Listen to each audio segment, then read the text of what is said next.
Hey y'all, happy Wednesday. Welcome back to another day of Daily Devos with Nancy Joe. I'm going to plug yet again our meeting on Saturday morning, January 25th from 10 to 12 in Dunn. It's a live meeting. We'll have praise and worship together and then dig into a word from the Lord for this year. We did this last year, so this year is just that's our second one, so I'm excited about that. The Lord is doing some pretty great things, and I'm glad that we get to be part of it. It's a free event. I do ask that you let me know you're coming. You can go to nancyjoe.org, and the address is there. Registration is there. I just want to be sure that we have enough seats. But if you don't register and decide to come last minute, come on, I'll promise there will be room for you. Bring a friend. We've got the 5 days of giveaway going on Facebook this week. So share, like, comment. We just want to get the word out because it really is just about being with Him and breaking open His Word together. So we are moving on into Psalm 1, verse 1 this week.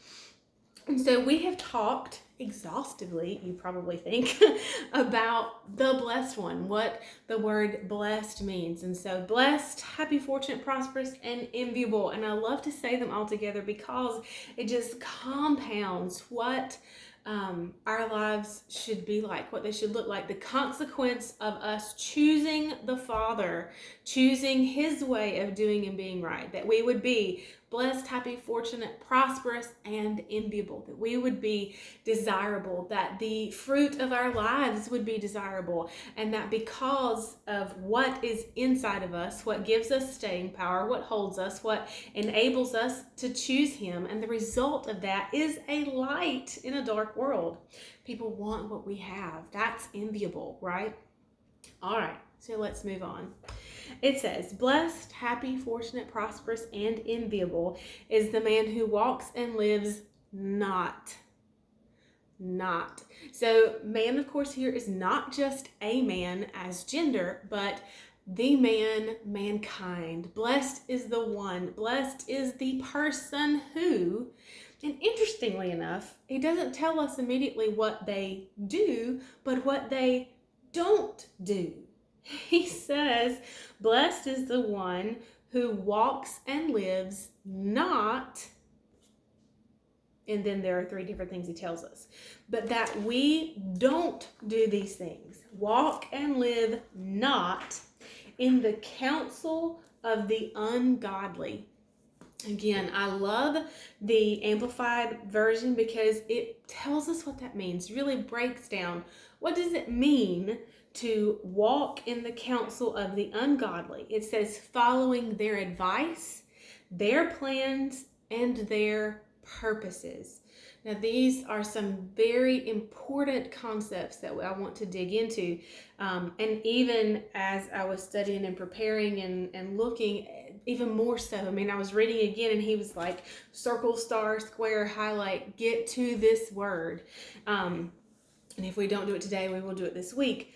But who walks and lives not in the counsel of the ungodly. So these are actions. So blessed is the one who does not. Our actions, what we do, walk and live in the counsel of the ungodly. So what does it mean to be ungodly?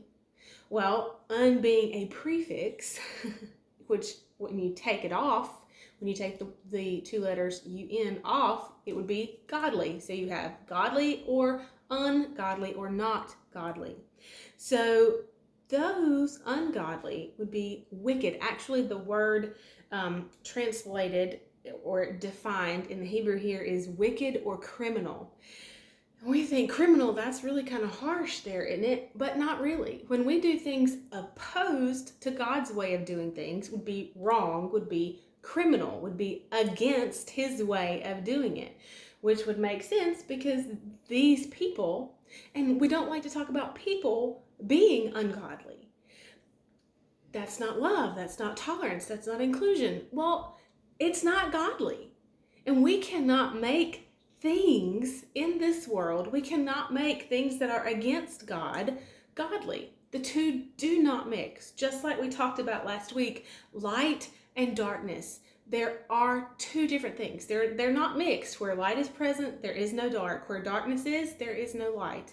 And so there are ungodly people, people who have left God out, people who do not choose God, and the way of those people, the things and manner in which they live and move and have their being, is wicked, criminal, against the law of God.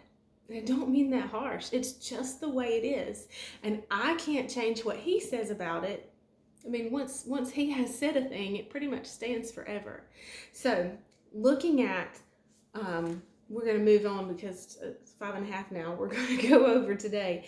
But who walks and lives not in the counsel of the ungodly. Blessed is the one who does not take counsel from the ungodly. All right, we will pick up here again tomorrow. I'll see you then. Bye, y'all.